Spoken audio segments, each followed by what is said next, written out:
조선 정조 시절 전국의 수만 명의 선비들이 평생을 갈고 닦은 학문과 자신의 가문이 명예를 걸고 찾아와 목숨을 건 한판 승부를 벌이는 성스러운 공간.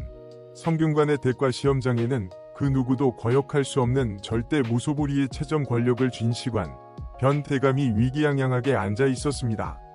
변대감은 국가의 백년대계를 이끌어갈 진정한 현자를 공평무사하게 선별해야 하는 지엄하고 엄숙한 책무를 지닌 자였으나 사실은 도성 안에서 가장 구린 돈 냄새를 잘 맡고 권력의 끈을 단단히 잡고 흔드는 뼛속까지 타락한 관료였습니다. 그는 가난한 시골 유생들이 밤새 기름값을 아껴가며 집주하는 눈물겨운 천재적 시문과 답안지는 글귀를 읽어보지도 않은 채 방구석 쓰레기통에 사정없이 던져버렸습니다. 대신 도성 권력가들의 글 한자 모르는 멍청한 자식들에게 거액의 뇌물을 받고 시험 문제를 미리 유출하거나 인류대필 선비를 붙여 대리시험을 주선하는 이른바 가짜 과거판을 설계하고 지배하는 몸통이었습니다. 변대감은 밤마다 자신의 비밀 밀실에서 조선에서 출세하는 길은 고결한 학문 따위가 아니라 오직 내 붓끝과 내 손끝의 선별에 달려있다 라며 은밀하게 뇌물 액수대로 합격자를 적은 붉은 명부를 채워나갔습니다. 이 탐욕스러운 변대감의 발밑에는 시험장 바닥에 먼지를 닦고 양반 유생들이 쓸 벼로와 지필묵을 소리 없이 나르는 천한 시험장 하인 사머리가 있었습니다. 사머리는 언제나 때 묻은 옷을 입고 글 한자 모르는 무식한 천민으로 소문이 나 있었기에 변대감은 사머리가 바로 옆에 서 있을 때에도 아무런 거리낌 없이 세도가들이 보낸 황금괴짝을 챙기고 시험지를 정교하게 위조했습니다. 변대감은 먹을 갈고 있는 사머리를 향해 가래침을 뱉으며 저 무식하고 천한 놈은 평생 양반들의 바닥이나 쓸 운명이고 높은 양반들의 자식은 오직 내 돈 가방 속에서 새로 태어나는 법이다 라며 크게 비웃었습니다. 사머리는 그저 아무것도 모르는 바보처럼 허리를 굽실거리며 묵묵히 시커먼 먹을 갈 뿐이었습니다. 마침내 임금이 친히 참관하는 1년 중 가장 거대하고 삼엄한 대과 시험의 날이 밝았습니다. 하지만 전국의 선비들이 땀을 흘리며 붓을 쥐기도 전에 이번 시험의 수석, 즉 영예로운 장원급제자의 자리는 이미 변대감의 밀실 안에서 추악하게 결정되어 있었습니다. 그 주인공은 한양 최고의 세독가이자 영의정 대감의 멍청하기 짝이 없는 첫째 아들 김도령이었습니다. 변대감은 시험 전날 밤 김도령을 남몰래 불러내어 장원급제를 약속하는 특수관인 각인이 찍힌 붉은 명부를 보여주며 운이 멀 정도의 거액의 황금과 토지 문서를 챙겼습니다. 그리고 실제 시험이 펼쳐진 날 가난하지만 밤낮으로 형설지공을 쌓으며 눈이 짓무르도록 학문을 닦은 시골 유생들의 완벽하고 찬란한 답안지 위에는 시커먼 먹물을 뿌려 모조리 낙방 처리해버렸습니다.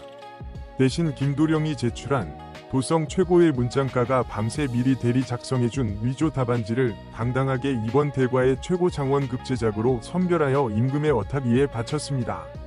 며칠 뒤 합격자의 명단이 적힌 거대한 용호방 이 성균관 벽보에 붙자 돈으로 합격증을 산 세독가의 자식들은 비단 가마를 타고 괭과리를 치며 도성 전체를 흔드는 광란의 축제를 벌였습니다. 반면 자신의 인생을 걸고 진짜 학문을 닦았으나 억울하게 낙방한 가난한 선비들은 조정의 불공평함에 피눈물을 흘리며 통곡했고 몇몇은 억울함을 이기지 못하고 한밤중에 차가운 한강물에 몸을 던져 목숨을 끊었습니다. 변대감은 권력자들의 이빨 바른 찬사를 받으며 판돈을 챙겼고 자신의 완벽한 선별 작전이 이번에도 아무도 모르게 대성공했다고 확신하며 안방에서 승리의 술잔을 높이 들었습니다. 그러나 그 부패한 술잔이 채 비워지기도 전에 변대감이 가장 무시하고 발로 찼던 하인 사머리의 낡은 주머니 속에는 변대감의 가문을 통째로 멸문시킬 진짜 붉은 명보와 위조 증거들이 서슬퍼렇게 숨겨져 있었습니다. 장원급제자가 탄생한 지 3일째 되던 날 대궐의 가장 웅장하고 엄숙한 편전에서는 임금과 모든 조정 대신들이 한자리에 모여 이번에 선별된 신임 급제자들의 학문 수준을 왕 앞에서 최종 점검하고 축하하는 고위, 면실례, 연회가 열렸습니다. 변대감은 자신이 만들어낸 가짜 장원, 김도령의 옆에 서서 당당하게 가슴을 펴고 수석 선별관의 위세를 떨치고 있었습니다. 바로 그 순간 편전에 굳게 닫힌 문이 거칠게 열리며 칠흑 같은 어둠 속에서 하얀 도포를 입고 가슴에 찬란한 은빛 마패를 찬 사내가 왕의 어명 가방을 높이 들고 편전 한가운데로 당당하게 걸어 들어왔습니다. 웅성거리는 조정대신들 사이로 고개를 든 변대감은 그 사내의 얼굴을 보는 순간 숨이 멎는 듯한 충격을 받았습니다. 그 사내는 불과 3일 전까지 자신의 과거 시험장 바닥을 닦고 발길질을 당하며 시커먼 먹을 갈던 천한 하인 삼월이었습니다. 삼월이의 진짜 정체는 도성 내부의 뿌리 깊은 과거 비리를 척결하기 위해 임금이 수개월 전부터 비밀리에 신분을 낮추어 파견했던 왕의 직속 정권 첩자 종사품 암행어사 이문학이었습니다. 암행어사 이문학은 소스라치게 놀라 사시나무 떨듯 떠는 변대감의 코앞바닥에 변대감이 그동안 세도가들에게 은밀하게 받아챙긴 황금의 액수와 날짜가 적힌 진짜 뇌물장부와 김도령이 제출했던 대리 위조 답안지의 진짜 원본을 쾅소리가 나도록 내던졌습니다. 변대감, 네가 글 한자 모르는 천민이라 멸시하며 내 앞에 침을 뱉었던 내가 네가 밤마다 은자를 세며 가짜 인재를 선별하던 그 부패한 붉은 명부의 내역과 조작된 도장의 각인을 낱낱이 베껴 적은 어사 기록이다.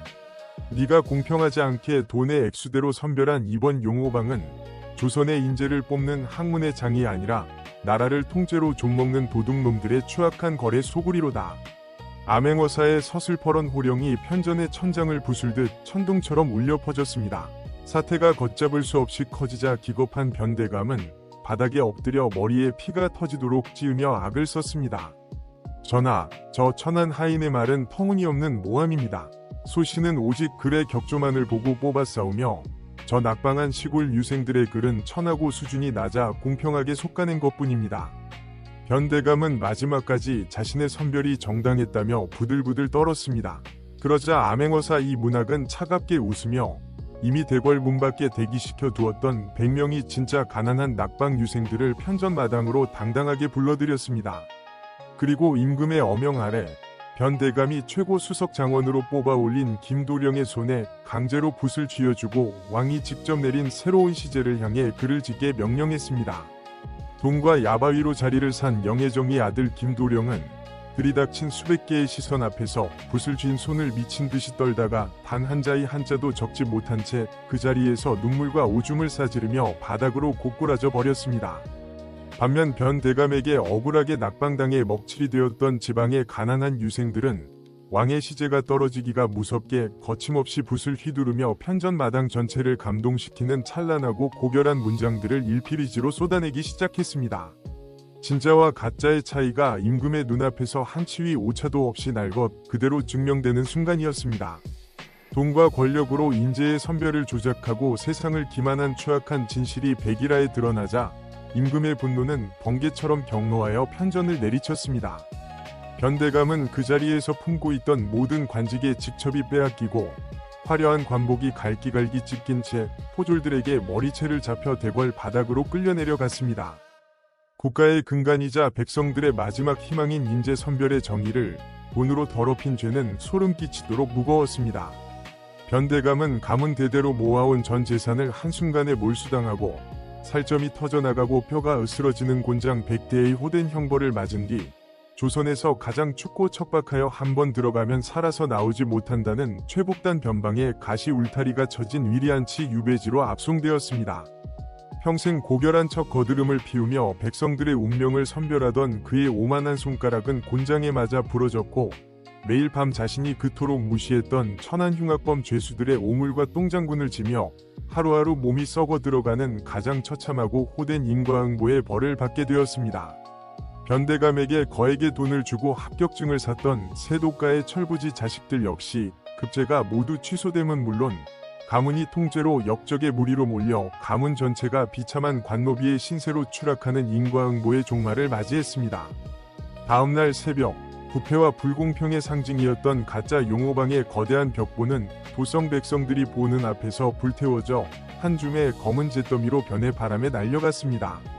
그리고 암행어사 이문학의 엄격한 지휘 아래 돈도 배경도 통하지 않고 오직 순수한 학문과 실력으로만 인간을 선별하는 진짜 대과 시험이 한양 땅에 다시 한번 성대하고 엄숙하게 열렸습니다.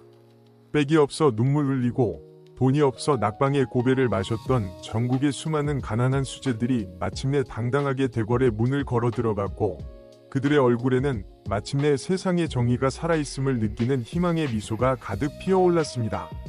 암행어사 이 문학은 성균관의 가장 높은 누각 위에 올라서서 마침내 공평하게 열린 대궐의 문을 바라보며 자신의 가슴속 묵직한 마패를 조용히 쓸어내렸습니다. 자신의 탐욕과 눈먼 권력을 위해 세상의 공평함을 무참히 짓밟고 가짜로 사람을 선별하며 기만하던 자는 결국 자신이 가장 천하고 낮게 여겼던 묵묵한 시선에 의해 모든 죄상이 백일하에 밝혀져 세상에서 가장 비참하고 호된 파멸을 맞이하고야 만다는 사필귀정과 권선징악의 서슬퍼런 짜릿함을 선사하는 아주 묵직하고 통쾌한 조선판 과거 비리소탕 활극이었습니다.